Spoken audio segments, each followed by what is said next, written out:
Ladies and gentlemen, welcome to the Two Guys One Roto Show. We're back for week one of the 2026 Dynasty baseball season. And I'm David Whitcomb alongside my co-host, Rich Sayre. Hello, Rich. Hey, Dave. Good to be back. Good to see you, sir. We are going to cut through the noise this season with a metrics-first look at Dynasty trade value, prospect stock movement, and the long horizon decisions that separate, say, Dynasty managers from redrafters. Any thoughts, Rich? Yeah, like you said, metrics first. We're looking at Dynasty approach to 2026 season and beyond. What moves for Dynasty value versus, what's noise at this point in the game. We're only a few games in, so there's a lot of noise. We're going to try to cut through that. We're going to be looking at contender versus rebuilder forks for your Dynasty team, prospect pipeline movement. Always a contrarian takes at Two Guys One Roto. So strategic Dynasty fantasy baseball show for Fantrax, Sleeper, NFBC leagues. And we've got new episodes dropping every Wednesday morning. Absolutely. So we're really excited to get this started. Just real quick, you got anything caught your attention? Obviously we're just wrapping up opening weekend. I guess, opening weekend plus one. Anything that caught your eye briefly, maybe in a more team context than a specific player, anything like that? Yeah, so there's a couple of players that I'm excited to talk about. As a team context, I was watching some of the bullpens this weekend. I thought the situation in Tampa is interesting. That's getting some headlines. Kansas City, I thought you could make a move, but you might already be too late on that. And then I'm looking at the Angels. I'm looking at the Pirates as well coming up. So that's something I've got my eye on from a fantasy perspective, but a team context. Yeah, no doubt. And I just want to mention, I don't know, maybe this is a little off color, shocker for me, but I want to mention Michael Soroka, excuse me. If you had gone to a Vegas sportsbook, and you would have had to outlay a significant amount of cash just for them to take this bet, say probably at least $1,000, if not more. And not that we endorse gambling here at Two Guys One Roto or Fantasy Six Pack, but just for the sake of argument, you were so inclined. What kind of odds could you have gotten on Michael Soroka pitching the first immaculate inning of 2026? For that matter, what kind of odds could you have gotten on him doing it ever? Right? Richard Pryor, who is whatever legendary comedian, and I will fully disclose that I am myself a recovering addict, so this is in no way, shape, or form meant to make fun of those in recovery, as Richard Pryor was at the time. But Richard Pryor has a bit on it. You have a drug problem when you go to your dealer, and your dealer is like, dude, you need to chill. That's kind of the Michael Soroka first immaculate inning bet. If you go to the bookie, they're like, dude, no, keep your money. Like, go buy some chilies or something. Like, it'll be all right. So anyway, all right. And as is our want, we are joined once again by our NL East correspondent. So we'd like to welcome to the program none other than Scott Tholomew, Jay Shields. Hello, Scott. Hello. There he is. How are you gentlemen doing? There he is, as always. Scott Shields gracing us with his presence. We appreciate it. Just wrapped up a softball game, as I understand. Is that correct, Scott? That is correct. And I don't know if this is a family show or not, but let me tell you, we put the belt to ass to these boys 29-8. This is a family show. This is recorded on YouTube. Because we're coming out as a throuple? Is that? Yes, a throuple, yes. No, bottom line is that we are glad you enjoyed your success on the softball field tonight. All right, so without further ado, Rich, you want to get us started here, sir? Do we normally our guest leads off? Do we want Scotty to lead off? Well, no, actually, I'll tell you what. Before we get started, let me kind of break down what we're going to do on Two Guys One Roto going into the season, folks. We're going to have a little bit more regimented structure than we had in the offseason with just kind of going back and forth. And we enjoyed the banter, but we figured Dynasty players need some structure. Hey, who do I need to attack? Who do I need to trade for? Who do I need to roster? Who do I need to maybe not roster? That kind of thing. So we're going to start every episode with what we're calling the signal versus noise. And simple as that. It's cutting through the weekly noise, injuries, Chase Slaughter, call-ups, roster moves, basically identifies four fantasy dynasty managers, that is to say. Not every move is signal. So basically this segment is designed to filter out the chaos. So we're just going to talk about two players, good, bad, or otherwise, that we feel signal versus noise. And to your point, Rich, typically our guests lead us off. I'm not sure if Scott qualifies as a guest anymore. But Scott, why don't you lead us off nevertheless? I'm so glad that I get to lead off because I get to do one of my very favorite things in the world, which is talk about the best baseball player on the planet for the last decade, Michael Nelson Trout. Michael Nelson Trout. He's back, baby. I mean, every bit his baseball savant page looks like a Christmas tree in Darth Vader's house. Red lights everywhere. He's back. He's making diving catches in the outfield. The sweet spots. I mean, 100th percentile. I mean, he doesn't just look like he's back. He looks like he's a really, really like Mike Trout good version of himself. Mm-hmm. And that's good for baseball. That's good for fans. That's good for, I would say, the Angels, but I mean, come on. But anyways, Mike Trout is a top tier fantasy asset once again. I really appreciate you guys and the rest of the Manatee folks for letting me absolutely steal him in our league auction. Sure, talk to you in 2 months, buddy. But I mean, injuries are what they are. But man, it is so exciting. I'm almost as excited to watch Mike Trout play baseball as I am Ronald Acuna Jr. And you guys know how much I love me some Ronald Acuna Jr. Wow, that's throwing down the gauntlet right there. But no, baseball is a better place, kind of like you said with Acuna. Baseball is a better place when Mike Trout is playing well. It's not in October, but in the months of April through September, Mike Trout is absolutely a revelation. We hope he can keep up. And, who's rooting, besides Rich, who's rooting against Mike Trout finishing as an AL MVP finalist this year? Like, nobody. Like, everybody would love to see that, except Rich. We have a segment coming up towards the end of the show called The Long Game. And I have to say, if Mike Trout this whole time has been playing the long game, getting us to invest in whatever this health company with the red light that he's involved in with his comeback season, I'm going to be very disappointed, but I guess we'll see. Right. That's it. A good tie-in there, Rich, there. All right. You want to go with your first, signal versus noise player there, Mr. Sayre? Yes, sir. I'm going to talk about Kyle Harrison, and he's really interesting to me because the Red Sox got him last year, as everybody knows. What they talked up at the time is they were going to have him at a cutter, and that would really balance out his arsenal, play off the other pitches. He goes to the Brewers, who love spamming cutters with all their pitchers pretty much. That's their cheat code, and that's really a trend in the league in general. But they had him scrap it all together, go back to the four-seam.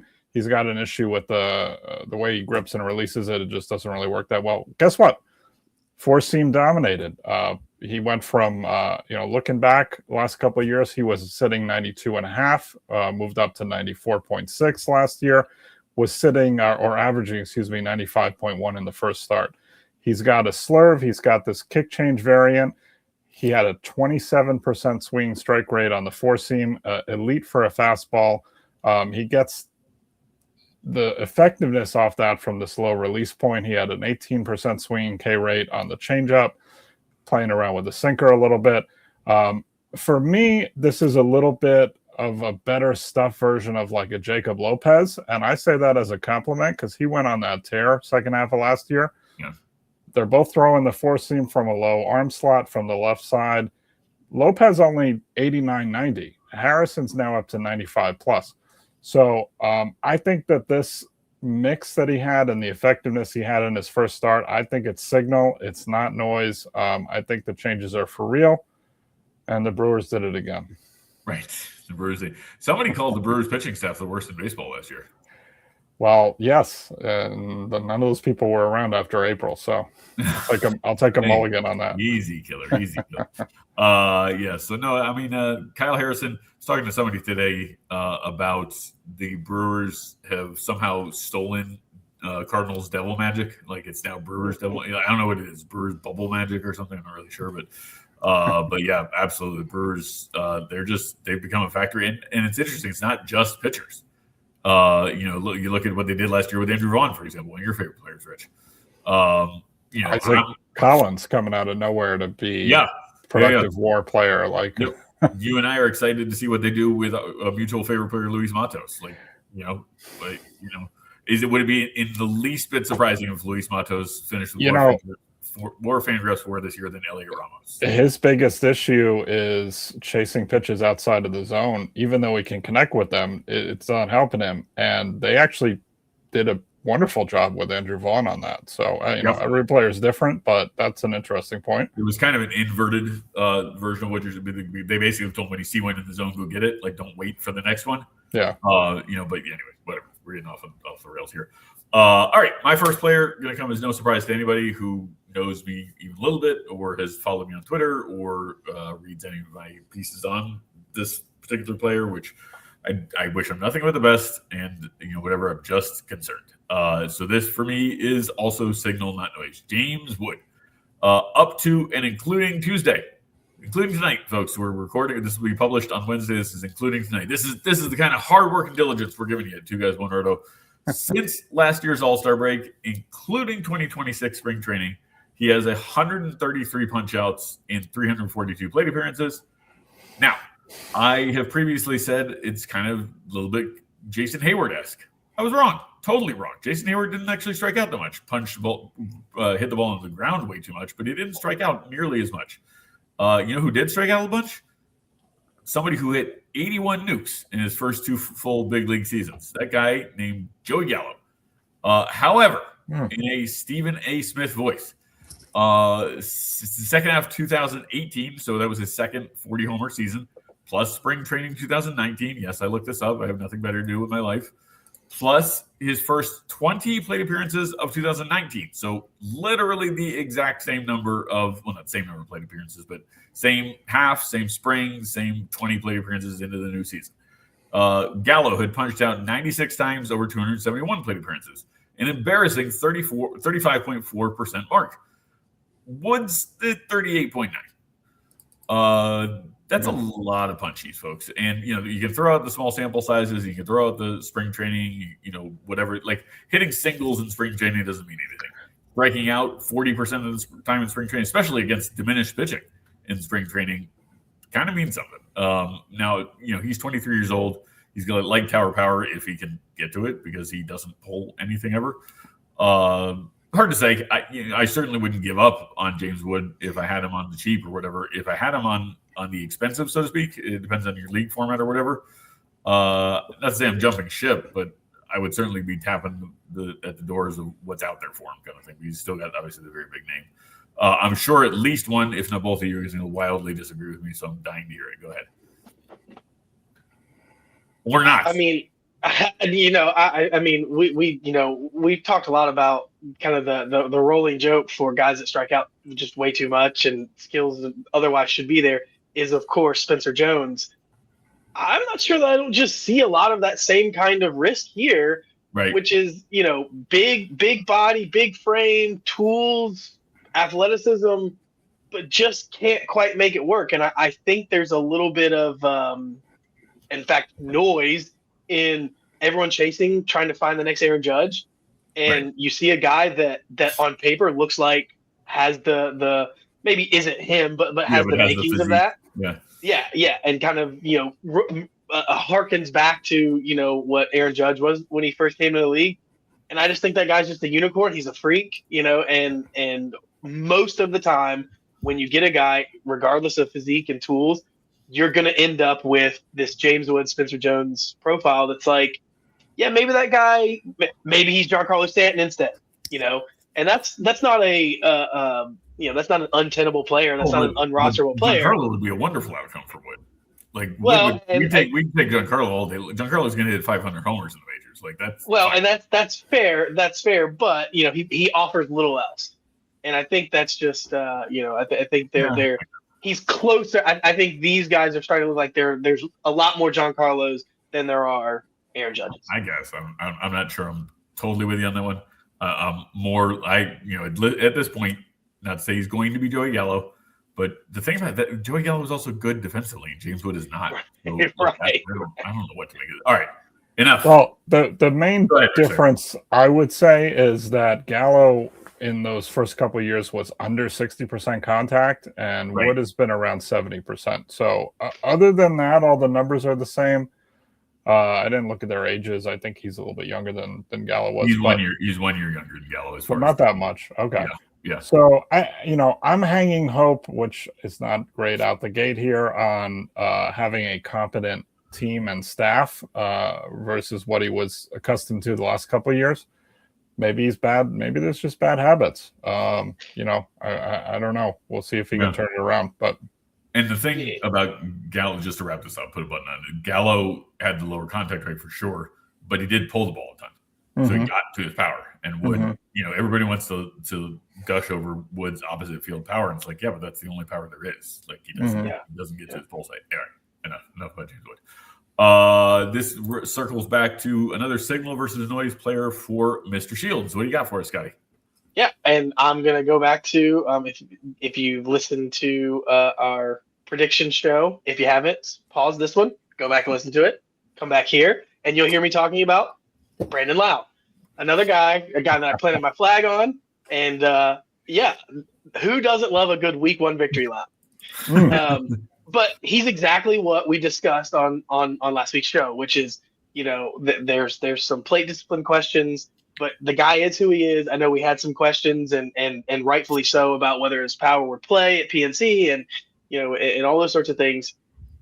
It just does. I mean, he figured it out. He does. And so he's going to be a guy that, once again, at the wasteland that is second base, he's going to be a guy that's got pop, that, may not do much else. And obviously team context is not great, in Pittsburgh, but, just a nice source of stats in a place that's not, that otherwise is going to leave you very disappointed. I mean, all the batted ball metrics are great.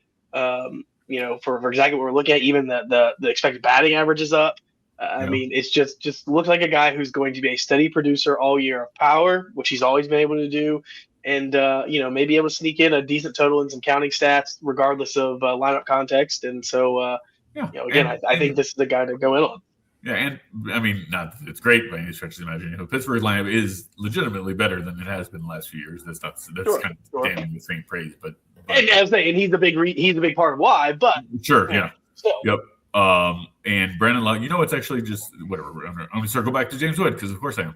We need to get Brandon Lau to coach James Wood, like just pull every damn thing. Yeah, right. It's like so. Anyway, all right, enough of that. Mr. Sayre, any thoughts on Lau, or do you want to go ahead and roll into your second?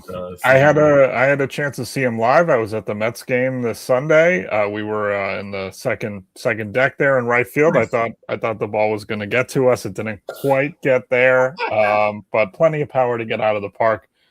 He's been on the road, New York and Cincinnati now, so I'm still not loving PNC, but he's got 81 games that aren't at PNC. So yeah, all right, fair enough. Your second signal versus noise player, sir. I'm gonna go. Speaking of callbacks, I'm gonna go plant my flag guy as well. I was a fade on Munetaka Murakami.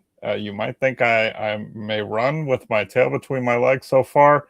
You might not have bought into any of my commentary about fading him. I don't need to listen, to any of those nerd stats, anything like that. Murakami's 4 games now, 286 average, 3 home runs. You got Murakami, you're sitting on a 40 home run dude. Well, I'm here to say, cue up Lee Corso. Not so fast, my friend.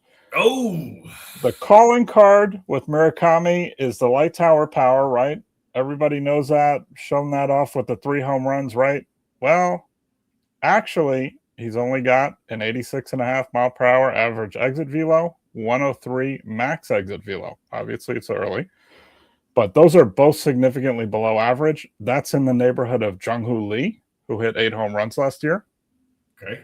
Not significantly different if you go into the spring training numbers. In spring training, he had a 59% contact rate. He's got a 69% contact rate in the first 4 games.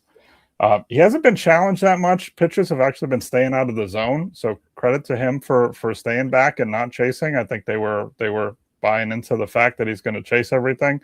But he's going to be tested more going forward. For example, only 2 out of his 18 plate appearances so far have come against a lefty. In those 2, he's 0 for 2 with 2 strikeouts. out of his 3 home runs hit so far, 1 was off a career journeyman reliever pitching mop-up at the top of the 9th in a 14-0 game. The 3rd one he hit was a home run off Brandon Sproat, who gave up 3 home runs that outing, 7 earned in 3 innings. But he needed help from the outfielder who knocked it over the fence with his glove. So I think right this minute, if you're a Murakami owner, you could move him to somebody who's bought all the way in on the hype. There's a bunch of people doing victory laps. Speaking of week 1 victory laps on Twitter or X, I think you could get a huge return, and I think you should do it as soon as possible. Fair enough. I like the granular breakdown of the home run, sir. Like, that's fantastic. Do we know who the journeyman reliever is by any chance? Jake Woodford. He's got a 5+ ERA. He's 29. He was designated for assignment by Atlanta. All right. Yeah. How disturbing it is that I'm pretty sure I know who Jake Woodford was drafted by. Like, I would bet more than $1 on that. Again, we don't endorse gambling. Okay. Well, MLB endorses gambling, so I think you're fine. Oh, that's true. That is true. So something Pete Rose, blah, blah, blah. Okay. My second, whatever you want to call it, signal noise guy, is going to be an oldie but a goodie, certainly a favorite of mine, no stranger to Brooklyn Atlantics fans. It's going to be Andres Gimenez. So Andres Gimenez, I'm kind of doubling down on your Murakami take here, Mr. Sayre. Andres Gimenez, this is heading into Tuesday. He didn't get the up-to-the-minute update on this one because Toronto game was running too long. So sorry, folks. I'll take 20 lashings or something like that. Anyway, but Gimenez, this is more north of the border, small sample size fun. He, heading into Tuesday, was running a 357 ISO. He's never BABIP'd 357. So that's something. I don't really know what it is. I just know it's something. The good, there's good. He's walking twice as often as he had in his career while striking out about a third as much of the time. And obviously ridiculously small sample size, but that's something better than the opposite, leading to a 290 WRC plus. He's also, check this out, he's leading all shortstops in total bases. He must be in nukes, right? He's got a triple and a home run and no barrels. That's really hard to do. So if you kind of, Scotty was espousing or singing the praises of Mike Trout's Darth Vader Christmas tree. I don't know whatever the polar opposite, it's cold. Whatever the opposite is with Andres Gimenez, he's got like Mr. Freeze savant page. I don't know. Gimenez is a good player. Rich and I have had this argument a million times. His defense alone makes him a good Major League Baseball player. Does not necessarily make him a great fantasy player. I actually do think he could, particularly in category or rotisserie formats, I can see 25, 30 steals for him this year because he's going to get all the playing time he wants at shortstop because they don't really have any other options. But is he going to hit for power? Is he going to hit 320? No, of course not. So Andres Gimenez, I don't recommend moving you're not going to get anything for him, but I also don't recommend heavily investing to go get him, I guess is what I'm trying to say. So any brief thoughts on Gimenez, gentlemen? I mean, really, what is there to talk about? I mean, we talked about the before. It's the glove, and Dave and I, you've had that cover. You and I have had that conversation. I love watching guys play defense. Right. That's one of my favorite parts of real baseball. As a softball player, not the same, of course, but it's my favorite part of the game as well.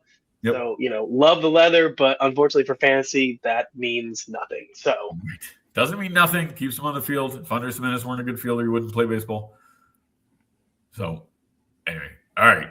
Real quick before we move on to our next segment, I do want to mention our host site, which is fantasy6pack.net. And we're running a great promo right now. It's going to help you win your league. You get the edge with our award-winning rankings. You get the access to our Discord channel, which is exclusively for our subscribers. You hop on there, you ask your league-specific questions, and you get them answered by experts like me and Rich, and not Scott because he's not on there, but that's for better.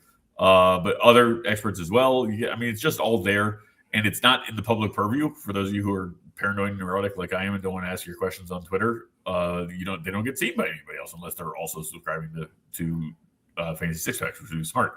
But anyway, you can head on over to fantasy6pack.net/plans, and you can use the discount code F6 F6PPODS. So Fantasy Six Pack Pods, basically, but F6PPODS, and you can get 15% off. I can't recommend highly enough. Promise you won't regret it. So do that today after you're done listening to our show. Moving on, we're going to move into our second segment, and I think maybe Rich, you've got a couple thoughts on that one. Yeah, so we're going to talk about in this segment Dynasty Decisions. It's all about kind of fork in the road decisions. What's changed in the players' contacts, where there's performance. We're not just doing simple buy and sells here, but why and when we're making this choice. And this could be a move that is going to be decided on where you are in your competitive window. So that's kind of what we're talking about in this section. Right. Yeah. It's not forks as in stick a fork in the player. It's forks as in fork in the road. Right. Yeah. And like Yogi Berra said, when you come to the fork in the road, take it. So that's real. I didn't make that up. All right. So Mr. Scott Shields, let's hear your first Fantasy Dynasty decision, your first fork in the road, whatever you want to call it. First fork in the road, also a callback to last week's episode, a guy that I talked about there. As a Braves fan, have deeply enjoyed watching Drake Baldwin just blossom and become not just potentially the best catcher in all of fantasy, with no disrespect to Cal Raleigh, but literally a guy that could, as we said, could completely alter your dynasty window. Having a guy like this at catcher. Again, the Savant page is absolutely just glows red, mid to upper 80s, 90 percentile in every category. I mean, just X-Wobus, X-slugging, the contact metrics are there. I mean, this is just a kid that just can flat out hit regardless of position. And oh, by the way, he's a catcher and a very, very good one. Yeah, good one. Yep. And a very, very good one. The staff has sung his praises of how cerebral he is, of how he's done a good job of managing them. With, unfortunately, Sean Murphy's injury woes over the last year and a half have given him plenty of runway. The Braves obviously brought in Jonah Heim, but that's we know that's no competition or anything like that. Right. This kid is legit with the bat. He's legit with the glove. He will be a staple of the Braves lineup for years to come. He's going to be a staple of your dynasty lineup. And once again, we were talking about second base being a fancy wasteland. I mean, catcher, obviously, it has been what it's been for all these years. It was 3 names at the top and then whatever you could find. Sure. This is one of those names at the top that getting a guy like this and being able to surround him with talent in other positions is going to should radically alter kind of where you feel like you stand in your dynasty league when other guys are running out. Who knows? Rich Sayre at catcher. Jonah Heim, right. And you've got a guy who literally is appears to be poised to be a upper echelon hitter regardless of position, but at that scarce position. Yeah, no, I don't. I mean, catcher is deeper than it has been in years past. I think there's more palatable options there have been in a long time. But Peter Gammons, the Drake Baldwin is the creme de la creme. It's young. I don't want to overreact, but I saw something that was pop time was better than anybody's pop time last year. One throw, but whatever.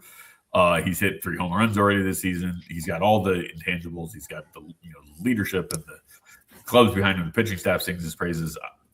I'm going to say something here that maybe I'm not going to put my foot in my mouth because this is not like I'm not calling my shot, but it wouldn't be surprising at all to see Drake Baldwin as a top 3 MVP finalist. So, he's that good. Drake Baldwin, 8 Fangraphs win season. Yeah, that's a thing. It could happen. It wouldn't be even a little bit surprising. So, anyway. Mr. Sayre, any quick thoughts on the Drake, or you want to carry on to your players there? No, I think he's such a good hitter.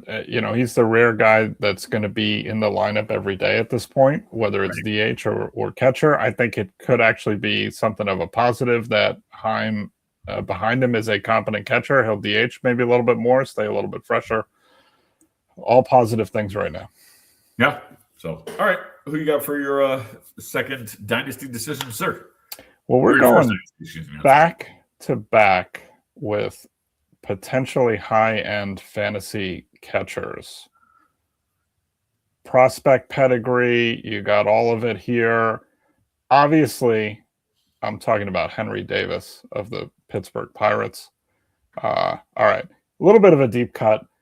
This one goes out to our 2-catcher leagues. If you're looking for an edge there, I said it, Henry Davis. He's not done a whole lot in his career thus far. If you look under the hood, he plays excellent defense. Joey Bart does not. I think that's going to be an edge this year more than it was last year. He's got, what has he got? He's got top end bat speed. He's 76.2 miles per hour thus far this season. Obviously, again, small sample size. He's also got a 94.6 average exit velo so far. Again, small sample size. The bat speed is a plus from last year. Not a whole lot. Exit velo so far is. It's a lot of ground balls or lower launch angles at this point. But so that's what he's going to have to work on. As a reference point, 94.6 mile an hour would be top 5 in the league in the Kyle Schwarber range. Again, we're 4 games in, so I'm not taking that too seriously. But he is only 26. He's never hit in the majors. He has crushed in the minors. He's got a career 150 plus WRC plus or over 150 WRC plus. I think this early and the spring training could be signal here. Going back to our earlier segment, I think you can get him for free right now, probably, and I think that might net you some value. No. Speaking of somebody who once upon a time traded prospects of some renown, Roman Anthony, straight up for Henry Davis, because I was convinced that Henry Davis was coming, breakout was coming, whatever that was 2 or 3 years ago. Mm-hmm. I'm sure it's coming now. That was he's playing like, you know what he's doing? He's playing the long game like Mike Trout. Long game, tying all 3 segments in. I'll say again, catchers are weird, not unusual from the breakout, 26, 27, 28 years old. I mean, look at Cal Raleigh. Yeah. Right. I mean, he had 60 homers last year. He was still in the minor leagues, whatever it was, 4 years ago or something. Mm-hmm. Like that, so anyway, all right. Any other thoughts, real quick, on Henry Davis, Scott? Or probably not. There's no other thoughts. No, I mean, yeah, just what Rich said. I mean, there's 0 investment cost right now, right. And as a dynasty player, it's either guys that you can count on, or guys you can get for nothing, and so any return you get on them at all is good. And right. there's a lot of good signs here. Right. And to Rich's point, especially in 2-catcher formats, there's tremendous upside there. Because what if he does hit 18 nukes this year or whatever? Like, okay, sure. Case in point, in our other 2-catcher league, I'm starting Dalton Rushing right now, so I could use a guy like Henry Davis. Right. So fair enough. Got a nice bunt signal, I think. Bunt signal yesterday. Nothing like the bunt singles. We actually wait.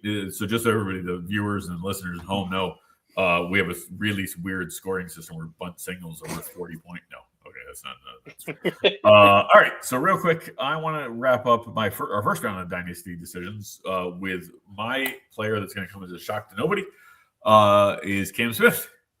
So Cam Smith. Interesting enough, I did some really deep digging on Cam Smith, and I pretty much didn't find anything that I didn't love. So let's start off with a little background. He was a draft-eligible sophomore. I don't know how that works, but he was. And he had turned just 23 as of February 22nd. He just turned 23 on February 22nd of this year, rather. I read back on the scouting reports, in between his freshman and sophomore years, he was kind of pudgy his freshman year. Completely remade his body, got into the cages, got to hitting, got to working out, the whole thing. His freshman from sophomore year, he rocked out a 1142 OPS and age 21 in the ACC. Like, that's pretty darn good. So now, coming into tonight, and I know he had a homer tonight, maybe 2 hits tonight, whatever. But coming into tonight, he had just 1 hit after a pretty disappointing second half in 2025. So this is kind of like Henry Davis, except for more investment costs, but maybe not a lot more investment costs. Perfect opportunity to pounce. And here's the fun stuff. Again, all ridiculously small sample size, but let's not talk about batting averages or number of home runs or any of that kind of stuff. Let's get into the analytics, right? He has the 4th highest bat speed gainer to begin the season. He's up 2.3 miles an hour into the 84th percentile in bat speed. He has the 2nd highest attack angle gainer from 8 degrees to 15 degrees. He also leads baseball in swing length games. So his bat is in the zone longer, not obtusely long, but he's up 0.7 feet to 8 feet total. And he improved his out of zone swing percentage, which is obviously a bugaboo for a lot of young players, by 13.3 percentage points. Even his sprint speed is up 1.7 miles per hour. I don't know how you get 1.7 miles per hour faster, but that seems good. So I think this is a burgeoning star, friends. I would recommend buying now while you still can, because I don't know that there's an opportunity later. Any thoughts, gentlemen? Don't everybody speak at once. Rich, give me the side. What you got? I don't love 59% contact so far. It's great you're swinging faster. You got to connect. I don't love 40% chase, but it's early. I don't know who he's pitched. Who he's seen on the pitching side. That's a big factor when you're talking about a 4-game sample. So yeah, well, it's standard. He's got the tools. Yeah, it's standard reason you've seen the 4 best pitchers in the staffs that you faced. In other words, I don't know if Houston's played, but anyway. All right, whatever. We don't have to dig any deeper into Cam Smith than I already did, but I'm buying. Even though, friends, you went to Florida State. All right, that's a commitment. Yeah. Let's circle back real quick to our Dynasty Decisions player 2, Mr. Scott. Who you got? Yeah, and once again, this is all about where are you at in your window. But my guy's Sandy Alcantara, and again, a guy that. I would call a low investment ace, as in he's going to cost you less than aces will typically cost you, and doesn't have the high end ceiling. Even going back to the Cy Young season, he was very, very good, but the key, what made him such a fantasy asset was the volume and the consistency. And he's got all the makings right now. Looking at all the stats, a lot of the expected stats are in line with how they looked in 2022, which is something that, the guy's only 30 years old. It seems like he's been around for forever. I was even expecting, that he was older than that.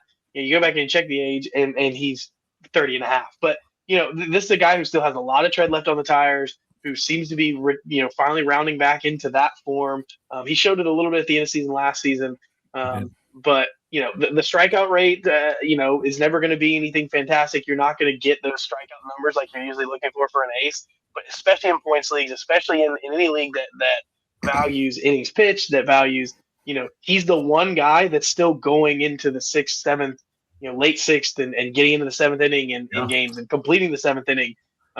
That's just not happening in baseball. So this is a guy, once again, team context. If you've got some of those, if you've got the Christopher Sanchez's and some of these guys that have big strikeout upside, or there's just still a few questions, this is a great guy to pair with that, to anchor a staff like that, to say, I can invest in him, and he's not going to be free. He's not going to be super cheap, but he's not going to cost you as much as guys like that do, and at the end of the season, you could look around and go, wow, especially in points leagues, you can look around and go, that guy scored as many points as any of those other top end arms, and it wouldn't be a shock at all. It just would look the profile would look different, but and obviously, like I said, the cost to get in there is less. But yeah, I'm all in on Sandy if you're looking to win now. He's not sexy, right? He doesn't have the punchies. He doesn't have the electric arm, all that stuff, whatever. But he's just there's a joke in Cheers when Cheers. That's the thing that anybody who's listening is going to get. But there's a joke in Cheers where Kelsey Grammer is describing his fiance about how she's reliable, and you can count her, blah, blah, blah. And Norm goes, she sounds like a great radial tire. And that's kind of Sandy Alcantara is a great radial tire. So yeah, and actually Scott, to your point about the down the stretch, it was actually more than down the stretch last year. I wrote up Sandy in one of the offseason pieces. But he was vocal about how they wouldn't take the kid gloves off. And he's like, I need to pitch in order to pitch. And so finally, after his last start in May, he came out to the media about it. And I guess it worked. You don't really throw your team under the bus like that, but he did. And it worked because from June 1st on, he made, 20 starts and he threw 123 innings. So what is that? It's like 6 innings a start, basically. And, struck out 20.1% batters, not super exciting, but only walked 5.5%. So, nothing wild here. 1.1 whip, 3.4 FIP, fine. Totally fine. Right. Right. Well, and the other thing I think that's fine. the volume huge, and then the other thing I think is interesting is you look at the ground ball rate ticking back up. Obviously he hasn't allowed a home run yet, so homer, fly ball, 0. But the batted ball metrics, which I know there's a lot of debate of how much do pitchers actually control that. But this is the guy who has shown when he's good, that's one thing that he does. Yeah. He prevents hard contact, keeps the ball on the ground, and it looks like that's what he's set to do this season. Again, not sexy, but fair enough. He puts up numbers. Rich, Sandy is not one of your favorite players. Do you care to expand on this any further? You just want to move on? No, not one of my favorites, and I'm usually the BABIP guy that'll jump in. Any given season, you can have fluctuations pretty easily in that metric when you're looking at, like I am right now, 1,080 innings, and it's pretty much 270. You believe that. But I'm the fantasy manager in your league. That is the reason why Sandy Alcantara is inexpensive, because he's not sexy. I like the strikeout guys. So I think what Scott said is really smart. And I think if you look a little bit further down the horizon, he's going to almost guaranteed to be on a much better team in the second half of the year, and could reel off 6, 7, 8 wins after the trade deadline. I would even go as far as to say, ready for this hot take, I would, even if he doesn't get traded, he's on a better team. I think the Marlins are just better than they were last year, regardless. We discussed that on one of the shows, I think, and I remember that idea popped in my head. They're a better defensive team than they've been. They're better, yeah. For a guy who's not going to eliminate contact altogether with the strikeout, but is going to say you're going to hit the ball on the ground and stuff. You say, hey, this is a team that plays a little bit of defense now. That's a good spot to be. Up the middle, you got Otto Lopez, you got Xavier Edwards, who's quite good at second base, quite terrible at short, and Jacob Marcy. That's a good start. Anyway, all right. Way too much Marlins talk. Mr. Sayre, your second dynasty decision, if you please. Yes, sir. So I am going to talk about Roki Sasaki. I think I was probably fading him before. I think we did a show on that. I'm still fading him. He had a good enough surface level game, I think, for people maybe to forget the horrific spring training results that happened. It was, in my opinion, against a bad offensive team. You look under the hood, like we do on the show. You look at the four seam, it graded out horribly. It had a 5% swinging strike rate, was not fooling anyone. The cutter that he was adding was mediocre. It was under 88 miles per hour. You want to see that pitch in the 90 mile per hour range. Splitter, the locations were horrible. I threw 18 of them. Only one of them was in the zone. You might think that's fine. Maybe he's bearing it for whiffs. Only 3 of the 18 were even below the zone. They were all off the plate, non-competitive. As with Murakami, I talked about earlier, if you've been holding Sasaki in Dynasty, I think you have a small window here. You could maybe get something good before it turns bad. And I think that could happen very soon. Wow. Rich, like Debbie Downer today, man. Or like Roki Sasaki, am I right? If you want just generic, this guy could be good takes, there's plenty of those on Twitter. So I'm trying to bring you the fantasy player, the alternative. That's what we're here to do at Two Guys One Roto. It's an analytical take. It's not just shooting from the hip or gut takes or whatever you want to call it. It's backing up our stuff with empirical evidence. But anyway, anything real quick on Sasaki, Scott, or not so much? Well, I'm so glad you just gave that whole spiel about empirical evidence and gut. He's a guy that I just have a gut feel that with all the stuff last year with the emotions and everything, he's just a guy that, having watched a guy that was near and dear to my heart as a Braves fan, Mike Fultonevich, who kind of had that same there were flashes of the skills, and there was all the reason in the world to believe that the potential was there, and just something between the ears just couldn't quite turn those metrics into success. I just see a lot of that in this Roki Sasaki situation. You never want that for anybody and everything, but when the struggles continue and the metrics don't improve, you just kind of at some point go, I don't doubt the skills, but there's just something about getting, the skills from appear to actually, on the field that just may never materialize. How about Sasaki possibly making fewer career All-Star games than Fulton Like that's an interesting thing.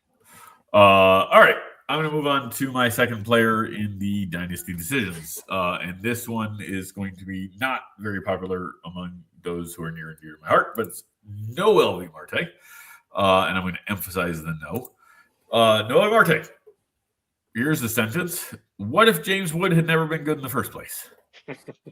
So Noel Marte, first half of 2025, and I did parse out the math for this manually because, again, I wouldn't want to disappoint the viewers and listeners at home.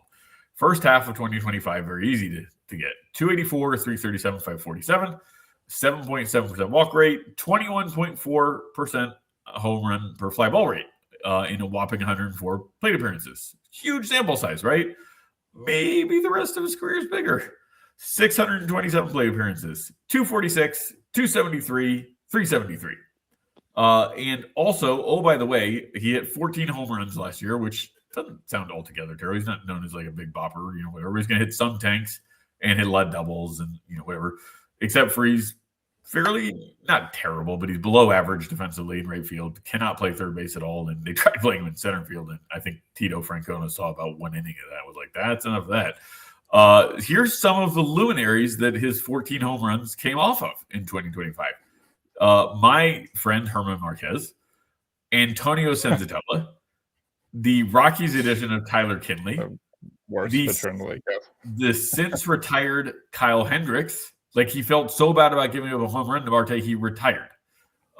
Something called Cam Sanders, who was in his age 27 season, and I don't know where it was in this path, but he's recorded 20 career outs, and he has an 8.09 FIP. And an inside the Parker, and an actual home run off Jorge Mateo. Like, as a utility man, also terrible utility man, Jorge Mateo. So 1, 2, 3, 4, 5, 6, 7 of his 14 home runs last year came off of that list of luminaries.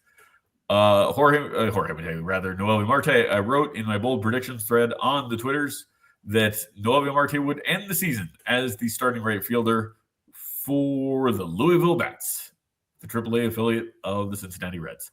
I think Will Benson and J.J. Bleday form a wonderful platoon there, left and right. Neither one of them is a superlative defender, but they both can do what Marte does, except for do it better. And that's not really saying a whole lot because Marte can't do much of anything very well. But anyway, Noel Marte, if you can get something for him, I would suggest jumping ship. Any thoughts, gentlemen? He did have a good game tonight, for what it's worth, through 2 walks. I mean, any guy that gets into, you start talking about getting suspended and any of those sorts of things before your career ever really gets off the ground, that just not do it. No, I said I didn't even think about that. It's a good point. It just puts you in a position where you go, man, is anything that we've seen from this guy real? Right. And so, again, these guys are the 1% of the 1% of baseball players in the world, but still, you just kind of, the difference in being really good in the minor leagues and actually being a serviceable major league player is so thin that when you start muddling that line with something like,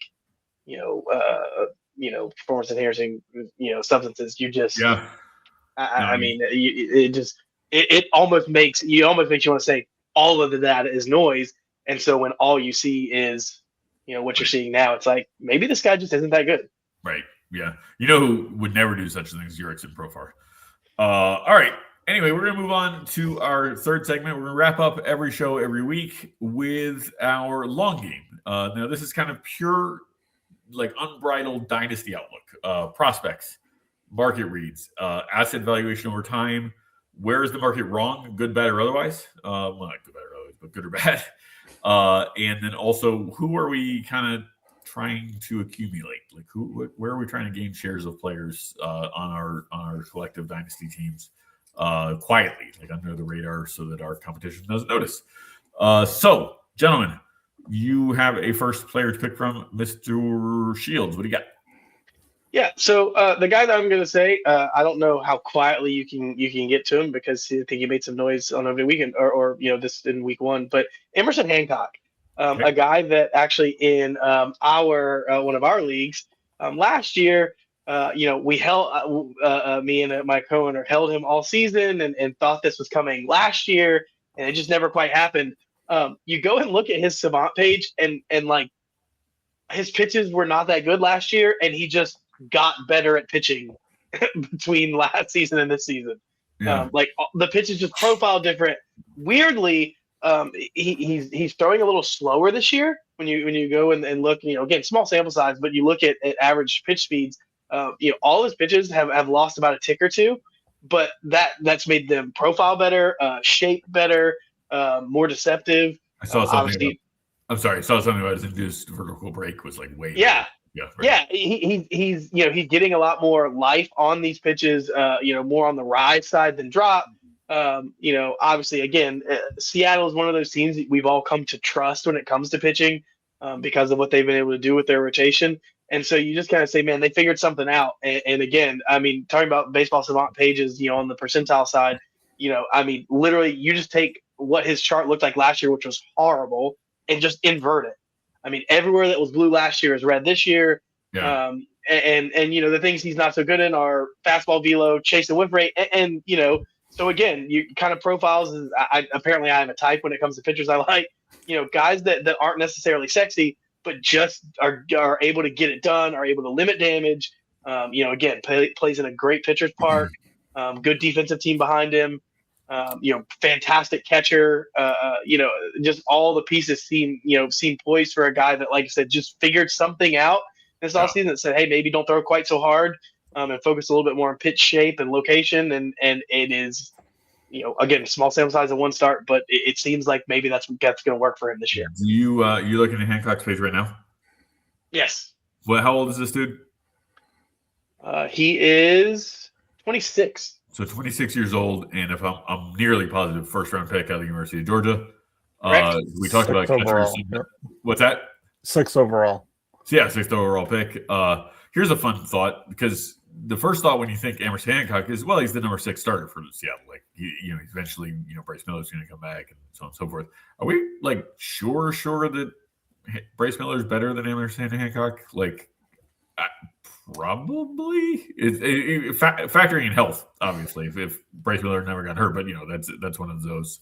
If he can get enough runway, I think, and he can duplicate, a percentage of what he did in his first start, I think there's a world where they figure out a way to keep him in the rotation. What I was picking up in spring training, and you never know how that's going to translate till it actually translates, is he changed the slider to a sweeper, and he was killing with that fastball to sweeper combo.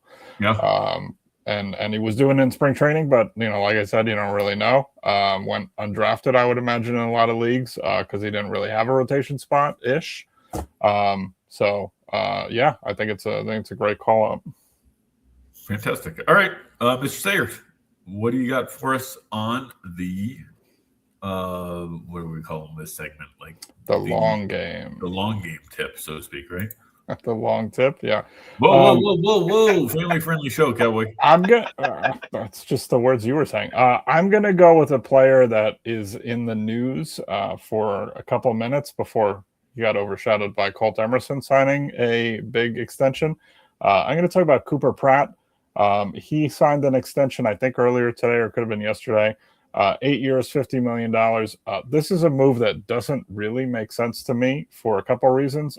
In my opinion, my humble opinion, as one of the panelists on the show, his realistic upside, I think, is a player the Brewers already have, which is Joey Ortiz. Defensive first, probably shortstop, below average hitter.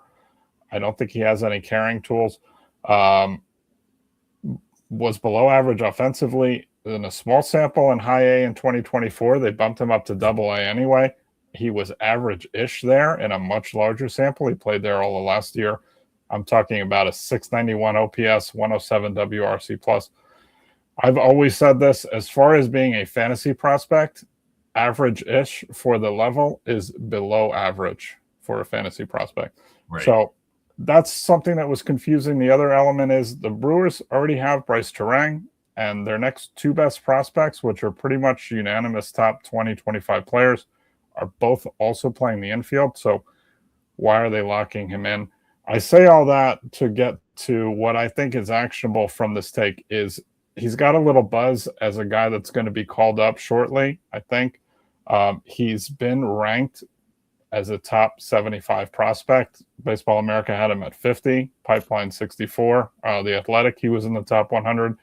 So if you can move him for somebody that's already in the majors, maybe like a River Ryan, somebody without a clear role that an owner might be willing to dump, or a prospect outside the top 100, but with a lot more upside, I think that's a move you can make right now, and you should capitalize on this kind of buzz period. Yeah, I wonder what, I don't agree with you that they already have him in Joey Ortiz. I feel like this signing is an indictment of Joey Ortiz, like that we don't have him in Joey Ortiz. Yeah, if you read into what the team is saying that now, Joey Ortiz hit better than Cooper Pratt in the minor league. So certainly yes, but anyway, whatever. We'll see. We don't need to beat the drum of Cooper Pratt too. Whatever. I wonder. It would be interesting, and this almost certainly won't happen because it would be the last time any prospect would sign an extension with the Brewers ever. But sign him to $850 and then trade him. Here, exactly what you're getting. Anyway, I don't know. That's never going to happen. It doesn't matter. All right, so I'm going to move into my first player on the kind of long game, that kind of thing. And I don't know if it's spicy. It's going to get spicy. There's some spice. There's some I can't remember any of the Spice Girls' names. So and it would have been terrible anyway. Why reference that on a fantasy baseball show? So I'm going to talk about Braxton Ashcraft. And he's obviously overshadowed by Paul Skeens because so is the whole damn league. He is overshadowed by Bubba Chandler because, big stuff and no hitters with 6 walks, apparently. And he's kind of even overshadowed by Jared Jones, who hasn't even pitched in a year and a half. But again, he's got the salad and the although Ashcraft has a salad too, but whatever. He's got the strikeout stuff out the wazoo. And I even wonder if he's outshadowed a little bit by Mitch Keller, just because Mitch Keller is, is milquetoast. You just know what you're getting. But this dude is just this behemoth southpaw, right? Large ass human being from, this will come as a huge shocker, from Texas. He was drafted 51st overall in 2018. So it's been a slow burn, but he did miss the COVID season, as all the prospects did. He was drafted out of high school. And then he also had Tommy John. So he missed, what amounts to 2 full years, 2 years plus. Maybe this is a lazy comp, maybe not. You guys know, those of you who watch our show, and that's a lot of you, I'm sure, or listen to the podcast or what have you, know that I love coming up with super random comps. So maybe just because of his largesse, he kind of gives me a little bit of Lance Lynn vibes. Just this large ass human being who takes the mound every 5 days and just gives you quality stuff.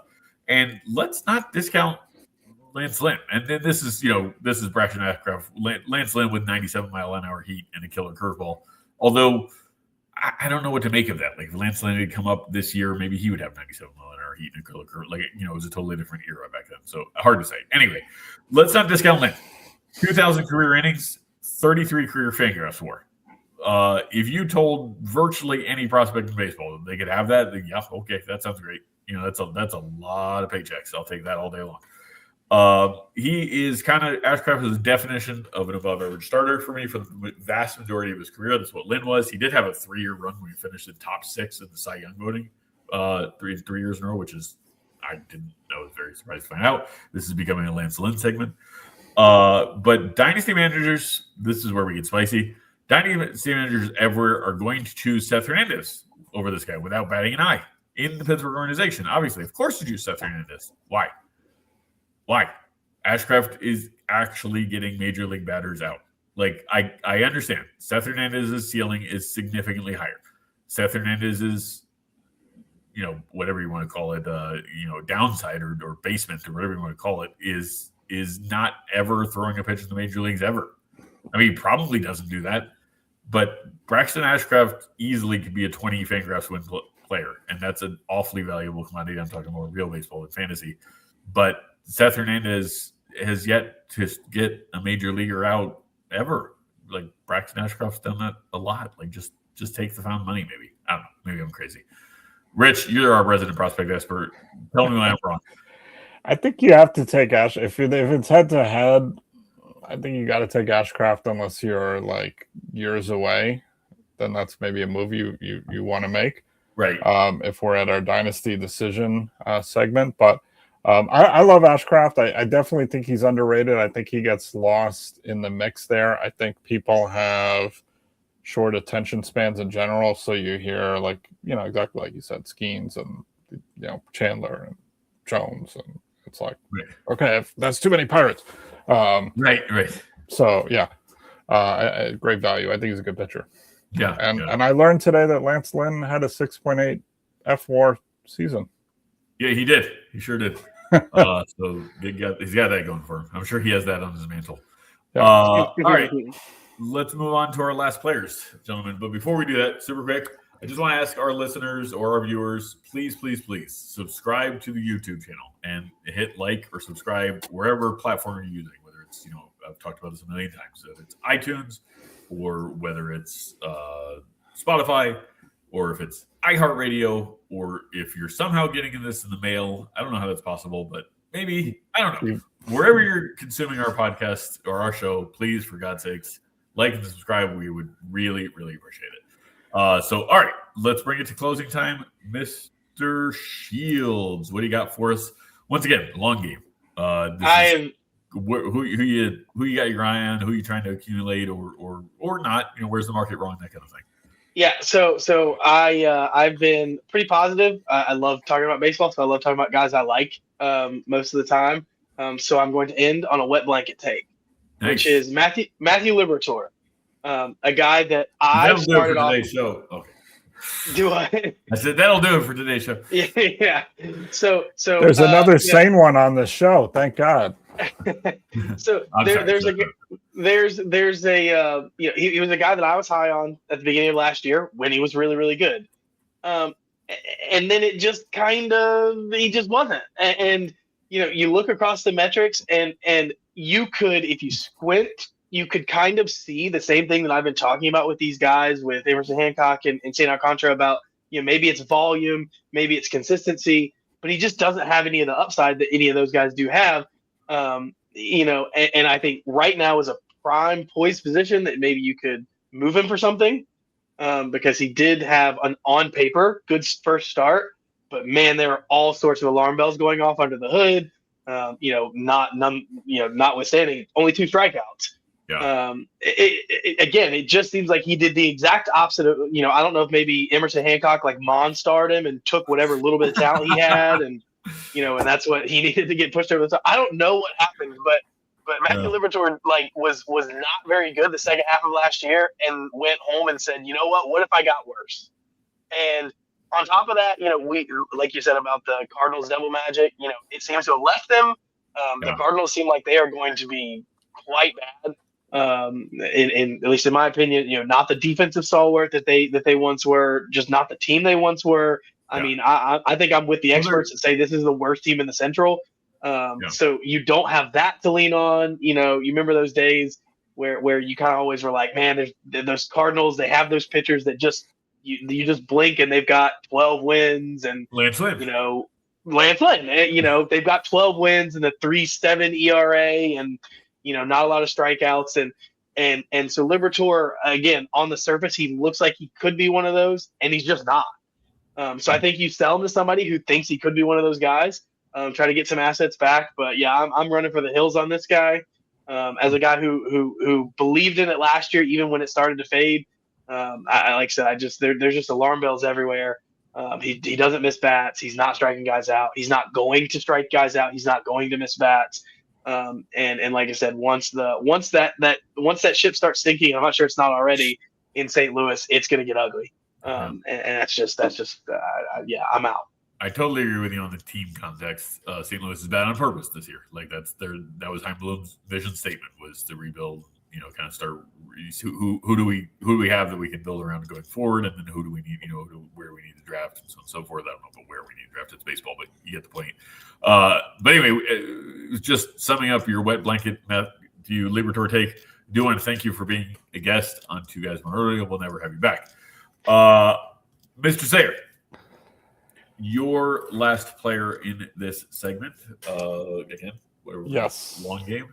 Yes, I am going to go back to the NL East, which we all know and love. I'm going to talk about Elian Pena. And playing the long game, I think this is a great time of year to take advantage of all the buzz that people have about opening weekend, spring training, AAA starting.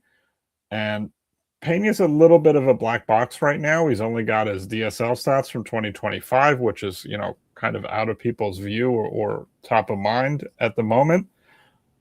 You may not be aware, you might have forgotten, the Mets announced they're assigning him directly to Class A. They're skipping Florida Complex League. You also may not be aware, you might not have seen, there are no stats, I think, recorded anywhere that I could find, but Pena did hit a home run off a top 50 prospect, Liam Doyle, in minor league spring training, who's, a player that's had significant college success. Yep. More bad news for the Cardinals.